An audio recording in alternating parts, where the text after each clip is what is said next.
Right. ఇదే అంశం గురించి మనతో మాట్లాడడానికి నాంపల్లి కాంగ్రెస్ ఎమ్మెల్యే అభ్యర్థి ఫెరోజ్ ఖాన్ మనతో పాటు అందుబాటులో ఉన్నారు. నమస్తే అండి. నమస్కారం. ఫెరోజ్ ఖాన్ గారు, ప్రస్తుతం చూస్తున్నాము స్క్రీన్ మీద. సో అసలు మీరు అక్కడ ఎందుకు వెళ్ళారు? సో వాళ్ళు సడన్ గా వచ్చి మీపై దాడి చేసిన పరిస్థితి విజువల్స్ లో మేము క్లియర్ గా చూస్తూ ఉన్నాము. అసలు ఏం జరిగింది, ఏం చెప్తారు దీని గురించి?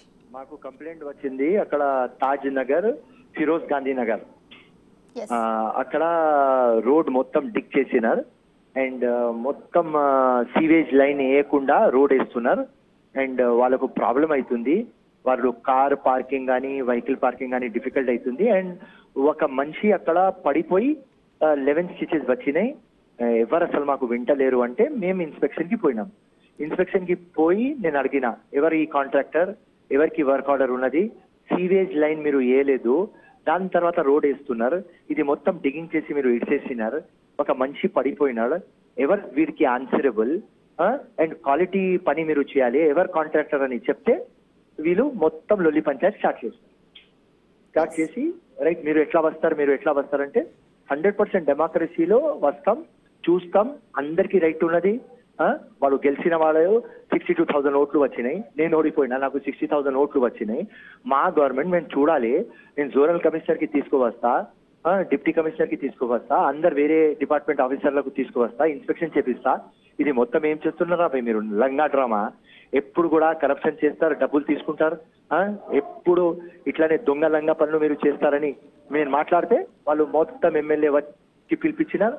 వాళ్ళు వచ్చినారు, వస్తే 50 మంది ఫస్ట్ వచ్చినారు, మేము ఉన్నాం ఒక 10 మంది, దాని తర్వాత ఒక 15 minutes లో ఒక 100 కంటే ఎక్కువ మంది వచ్చేస్తున్నారు. ఫెరోజ్ ఖాన్ గారు, ఇప్పుడు మీరు చెప్పింది వింటూ ఉంటే మేము విజువల్స్ లో కూడా చూస్తూ ఉన్నాము, ఆ వీడియోస్ కూడా చూస్తున్నాము. సో వెంటనే మాట్లాడే పరిస్థితి కూడా అక్కడ కనిపించట్లేదు. ఏదైనా ఉంటే ఫస్ట్ మాట్లాడాలి, డిస్కషన్ చేయాలి, ఏంటి ఇది అని అడగకుండా డైరెక్ట్ అటాక్ మోడ్ లోకి వచ్చేసారు వాళ్ళు. సో వాళ్ళు ఎంఐఎం పార్టీ ఎప్పుడు అదే చేసేది, 20 years నుంచి అట్లనే చేస్తారు. దానికోసమే వీళ్ళ రాజ్యం నడుస్తుంది. దొంగ ఓట్లతో వీళ్ళు గెలుస్తారు, దొంగ పనులతో వీళ్ళు సర్వైవ్ చేస్తారు. లంగ పనులు, దొంగ పనులలో నంబర్ 1 వీళ్ళకు ఎవరు అడగవద్దు. ఎవరైనా మొత్తం తెలంగాణలో ఈ ఎంఐఎం పార్టీ లంగ పార్టీకి అడుగుతుంది అంటే అక్కడే ఫిరోజ్ ఖాన్. నాకు రైట్ వీళ్ళు దగ్గర సమాధానం ఉండదు, ఎందుకంటే వీళ్ళు కరెక్ట్ పనులు చేయరు కాబట్టి ఇట్లాంటి అటాక్లు వీళ్ళు ఎప్పుడు చేస్తూనే ఉంటారు. సో ఇది మాకు అలవాటు అయిపోయింది. ఫెరోజ్ ఖాన్ గారు, ఈ అటాక్ మోడ్ చూస్తూ ఉంటే మీరు వచ్చారు అనే దానికన్నా ఇంకా ఏదో పెట్టుకుని అటాక్ చేసిన విధంగా అయితే మాకు కనిపిస్తుంది చూస్తూ ఉంటే. అండ్ వన్ మోర్ థింగ్, దీనికి సంబంధించి మీరు కేసు ఏమైనా నమోదు చేశారా వాళ్ళ మీద?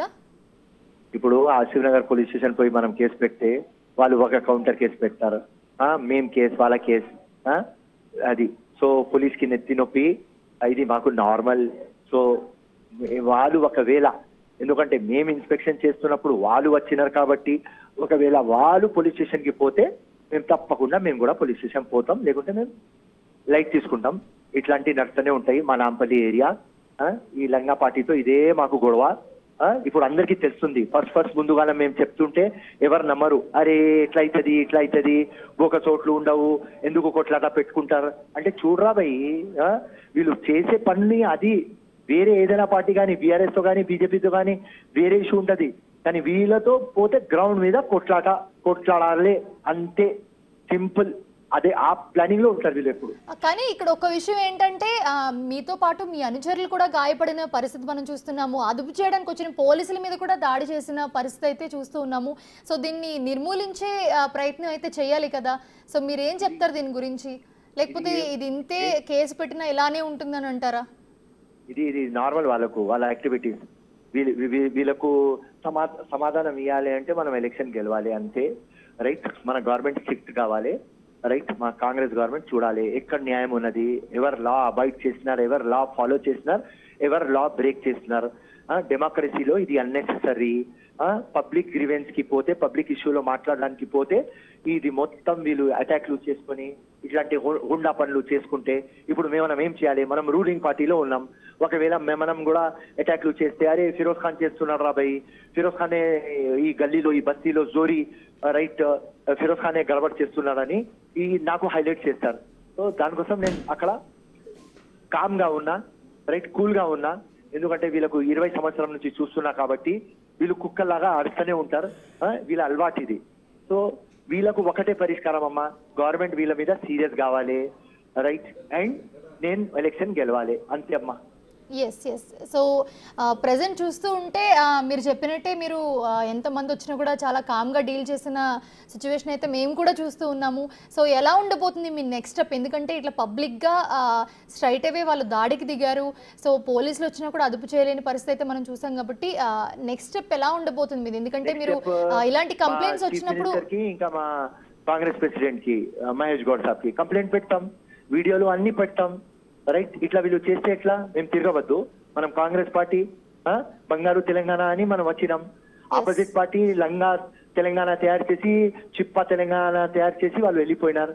ఇప్పుడు మనం బంగారు తెలంగాణ చేస్తామని పబ్లిక్ మనకు ఓట్లు వేసినారు, రైట్. దానిలో మేము పోయి ఇన్స్పెక్షన్ చేయవద్దు. వీళ్ళు ఎప్పుడు ఇట్లాంటి రౌడిజం చేస్తూనే ఉంటారు. నాంపల్లి నుంచి చంద్రన్గుట్ట దాకా ఇదే రౌడిజం చేస్తారు వీళ్ళు. ఎవరు రావద్దు, వాళ్ళ మోనపల్లి నడవాలి. డెమోక్రసీలో ఎక్కడ మోనపల్లి నడుస్తుంది? ముఖ్యమంత్రికి గట్టిగా చెప్తాం, ముఖ్యమంత్రిని హోమ్ మినిస్టర్ కాబట్టి, ఇంకా మా మహేష్ కుమార్ గౌడ్ మా పార్టీ ప్రెసిడెంట్ కి ఈ మొత్తం వీళ్ళు చేస్తున్నారు చూడు, ఈ మొత్తం పనులు వాళ్ళ ముందు పెడతాం. Right. Thank you so much for joining with us, Firoz Khan.